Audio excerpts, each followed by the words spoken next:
EEVs, because this is another unique Mural Crown creation. We created the Sappho, that evolved and we adapted, and finally we've got something that is extremely efficient and built durably to last forever. And in the process of doing that, as you remember, we had a client that wanted to use his Sappho but wanted to exit. He said, how do I do this? Yeah. And we looked at it and thought, we discussed it, but I don't think we'd seen just how powerful it could be in that setting. Yeah, we sort of came up with it for that fund, wasn't it? Yeah, so we saw the founders, there's three founders, they wanted to slowly sell out to the management team, and the management team coming in were going to earn double the size of the business, and then exactly that's how they were going to afford to basically buy out the owners. Yeah. So yeah, it's. I mean, what we're doing is we're coming along at today's value, valuing it, freezing that value for the founders, and then giving them a path on how to increase from that platform, and then use the funds, the dividends, to then start paying out or redeeming the shares to then basically buy them out. So you do, like, say this worth 10 million, and you're going to try and get it up to, say, 20 million. That process means you're going to increase the earnings maybe to 2 million a year. So that's 5 years. You could do 2 million a year, times that by 5, you got your 10. Yeah. So, and that's the way this can be done, and it's done in a way that the business continues, it grows, everyone's got a fair value, and then everyone's got an exit path that's done via this exchange vehicle. Yeah. Yeah, I think it's the other thing to say is obviously there's always this problem, isn't there, with control. When do I hand over control? When do they get the voting rights? Because, nobody wants... Very few acquisitions are done in one hit. Yeah. One clip. Okay, how much is a business value? That 10 million. There's 10 million. Off you go, guys.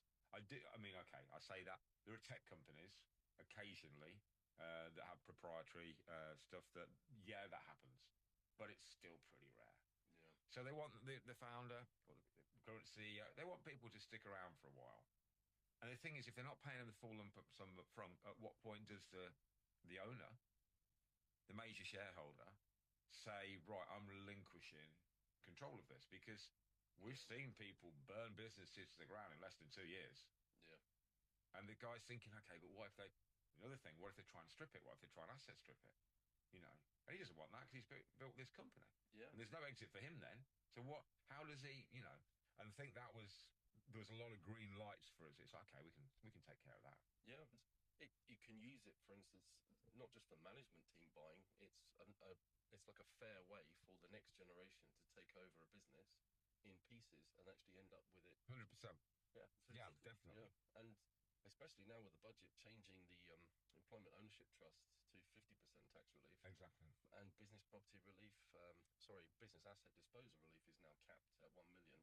And that's gone from 10% to 14%, and it's going to go up to 18%. 18%, yeah, that's right. Yeah. So, and that's the thing. If you sell a business, you get a lump sum, what do you do with that lump sum? You've got to then invest it into something. Yeah. This sort of skips that step of having to pay personal tax. You get the money, but you also get a corporate wrapper to then invest it. Correct. Because that corporate wrapper is important. Yeah. So it's taking care of a number of things. But, for the first one, the one that really showed us the way, if you will, that was just a pure exit strategy for the owner. Yeah. And that made him, once again, what it is, so you can see, we say the Sappho is very flexible and it works in a number of ways. But what we really did was we just tweaked a few things on that, and his exit was so efficient, it was unbelievable. I think even he was surprised how well it went and just how beneficial. Because I don't think we'd even discussed really using that part of the structure until he literally, he asked us about it. So it's not like we'd sold him that. Oh, you can do this with it. And then it's like, what I can do, I can go further, I can use it for the exit. Yeah. Yeah. And it will work magnificent for you because you've got, we're going to structure it like this. how you cede control and shares at the rate that you agree with the buyer. Because there's three levels of control. There's the day-to-day management, then there's like the directors level of the group, and then there's the voting shares. Yeah. So you can give up the day-to-day, but without giving up control of the ability to still hire and fire people. And then the same with the voting shares. You've still got the right to get rid of the directors if they start messing about. So you've handed over like the day-to-day issues, but you haven't handed over the business in its entirety. No, but you still want to have that little bit of you've got to have input. You've still got to have input. You've got to, like I say, you've got to make sure they don't burn into the ground very quickly. Yes.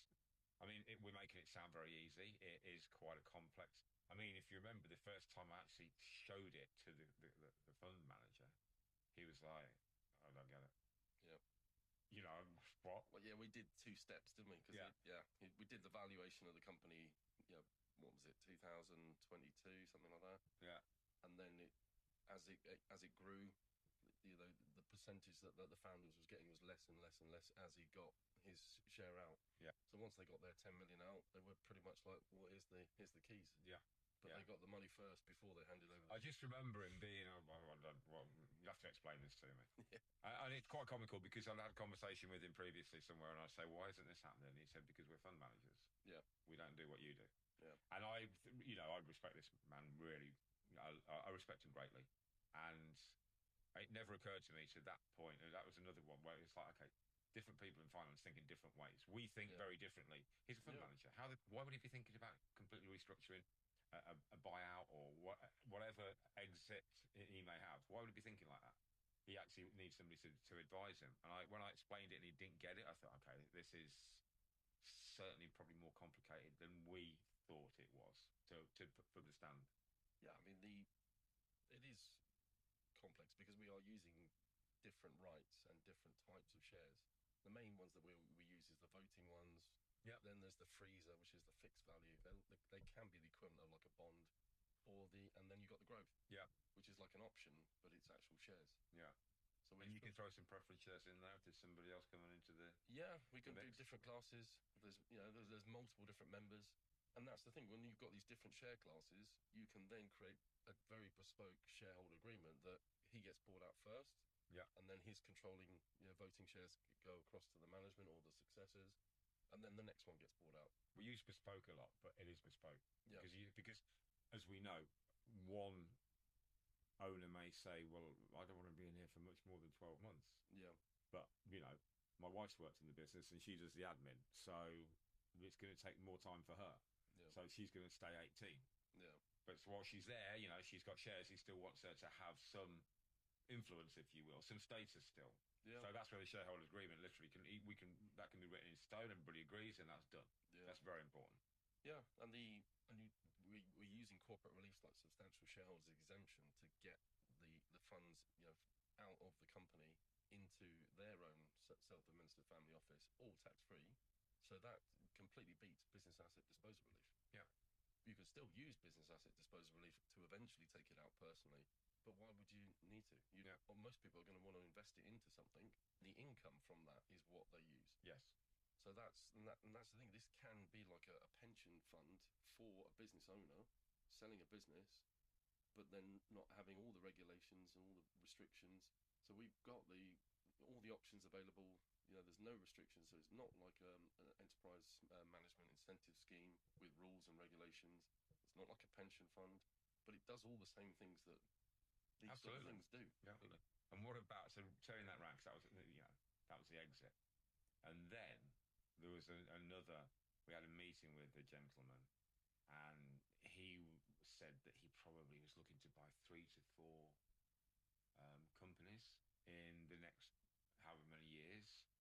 And we explained to him the advantages of doing it in the structure that we would suggest, and he was blown away. He literally said, I've got my pitch.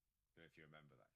Yeah. I've got my pitch. So you're telling me, and we went through it again, and he said, right, I'm going to go to the owners then. And I'm going to say to them, this is my pitch to the owners. This is how I will... Saving the owners the tax bill. Because if say you buy a company out for 10 million and you agree that deal, well, then they've got to pay that 24% capital gains tax that tax year. So if it takes 5 years and you've agreed the price, the first couple of years they're just paying the tax bill. Yeah. So they don't actually get any money out. Whereas this system, you get money straight away and there's no tax bill until you do take it out into your personal name. Because we're using the self-administered family office as the seller. And because that's a corporate structure, it doesn't pay tax on the sale of a trading business. And that's the key here, is always the trading business. Because then you're selling a business with employees, it's trading, it's buying, selling. So the taxman's still getting the tax, it's still stable business. So it's not disruptive as well. So everyone wins. Yeah. I'd like to actually sit in on one of those. I don't think I'll ever get the chance, but I would like to hear him pitch. I'd like him to hear him use that to get to a business owner. But he was very confident. I remember that. I remember him thinking, this is what's going to set me apart.